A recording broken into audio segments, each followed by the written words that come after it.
कराई राम्ररी तातेपछि तेल लाउने, त्यसपछि पड्काउने कुराहरू लगाउने, हिङ पनि राख्यो भने अझ राम्रो हुन्छ। तेजपत्ता पनि राख्नुहोस्। काटेर रेडी पारेको आँप लाउनुहोस्। आँपको चाना कुन सेपको मनपर्छ त्यो आफूले काट्न सक्नुहुन्छ। एकछिन राम्ररी चलाएर नुन लाउन सक्नुहुन्छ।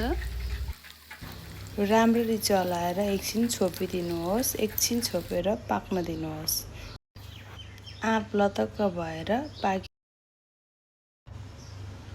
त्यसपछि बेसार हालिदिनुहोस्, गरम मसला हालिदिनुहोस्, धुलो मसलाहरू हालिदिनुहोस्। तपाईहरूलाई के मनपर्छ अलिकति रातो खोर्सानीको धुलो पनि हाल्न सक्नुहुन्छ। मलाई चाहिँ मन पर्दैन, त्यही भएर मैले हाल्न। गरम मसला हालेँ, आफूले बनाएको मसलाहरू मिक्सरमा पिसेर धुलो मसलाहरू हालेँ, जिरा धनियाँको पाउडरहरू पनि हालेँ।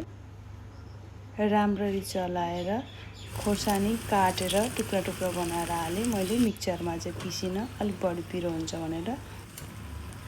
त्यसपछि हालेँ मैले सक्खर सानो सानो टुक्रा बनाएर हालेँ।